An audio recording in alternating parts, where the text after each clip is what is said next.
सबसे पहले मेरा आप सभी को प्यार भरा प्रणाम। मैं मधु जोशी स्वागत करती हूँ आपका अपने YouTube चैनल मधु गढ़वाली 121 पे। तो आज की वीडियो में मैं आपको कार्तिक मास महात्म का 9वां अध्याय सुनाऊंगी। आप भी मेरे साथ कार्तिक मास महात्म का 9वां अध्याय ध्यानपूर्वक और पूरा जरूर सुनिएगा। जो पढ़े सुनेगा इसे वह होगा भव से पार। श्री हरि कृपा से लिख रहा 9वां अध्याय का सार। राजा पृथु बोले, हे श्रेष्ठ मुनि नारद जी, आपने कार्तिक मास के व्रत में जो तुलसी की जड़ में भगवान विष्णु का निवास बताकर उस स्थान की मिट्टी का पूजन करना बतलाया है, अतः मैं श्री तुलसी जी के महात्म्य को सुनना चाहता हूँ। तुलसी कहाँ और कैसे उत्पन्न हुई यह बताने की कृपा करें। नारद जी ने कहा, राजन, आप सावधान होकर तुलसी जी की महत्ता तथा उनके जन्म का प्राचीन इतिहास सुनिए।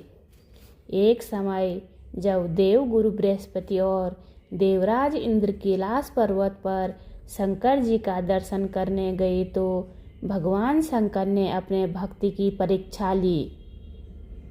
उन जटाधारी दिगंबर ने उनके मार्ग में अवरोध डाला। यद्यपि वह तेजस्वी, शांत, लंबी भुजा और चौड़ी छाती वाले गौरवर्ण अपने विशाल नेत्रों से युक्त तथा सिर पर जटा धरे वैसे ही बैठे थे, तथापि उन भगवान शंकर को न पहचान कर इंद्र ने उनका नाम, धाम आदि परिचय पूछा और कहा कि शंकर जी अपने स्थान पर है या कहीं गए हैं। इस पर उस तपस्वी ने कुछ न कहा, परंतु त्रिलोकीनाथ के ऐश्वर्य को गर्वित होकर इंद्र कब चुप रहते, उन्होंने क्रोध कर तपस्वी से घुड़क कर कहा, अरे मैं पूछता हूँ, तू उत्तर क्यों नहीं देता है? मैं अभी तुझे वज्र मारता हूँ, फिर देखता हूँ तुझ दुर्मति की रक्षा कौन करता है। ऐसे क्रोध हो इंद्र ने ज्यों ही उस दिगंबर को मारने के लिए हाथ में वज्र लिया, त्यों ही भगवान शंकर ने वज्र सहित इंद्र का हाथ स्तंभित कर दिया और विकराल नेत्र कर भगवान शंकर ने उसे देखा, त्यों ही ऐसा विदित हुआ मानो वह दिगंबर प्रज्वलित हो उठा है और तेज से जला देगा। भुजाएं स्तंभित होने से इंद्र के क्रोध और दुख का अंत न रहा, परंतु ज्यों ही बृहस्पति जी ने उस पुरुष को प्रज्वलित देखा, त्यों ही अपनी बुद्धि से उसको शंकर भगवान जानकर प्रणाम किया और दंडवत कर बहुत सी स्तुति भी की। फिर इंद्र ने भी भगवान शंकर से कहा, हे दीनानाथ, हे महादेव, आप अपना क्रोध रोक कर इंद्र के अपराध को क्षमा कीजिए।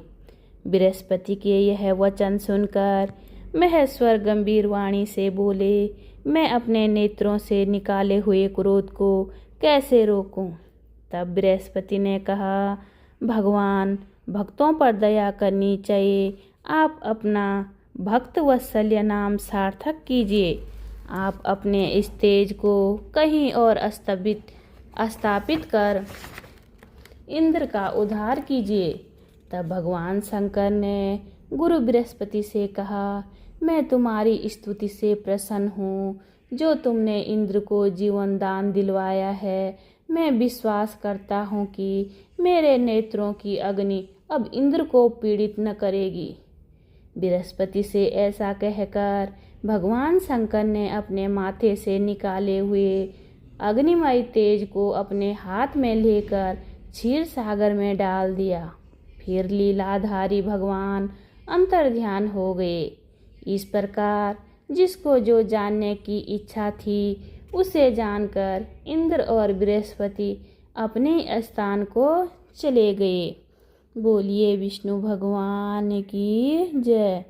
उम्मीद करती हूँ आपको यह वीडियो पसंद आई होगी। वीडियो पसंद आई तो वीडियो पे लाइक कीजिए, कमेंट कीजिए, अपने दोस्तों के साथ शेयर कीजिए। चैनल पे नए हो तो सब्सक्राइब ज़रूर कीजिए। मैं मधु जोशी मिलती हूँ आपको अगली कथा में। तब तक के लिए बाय बाय, धन्यवाद।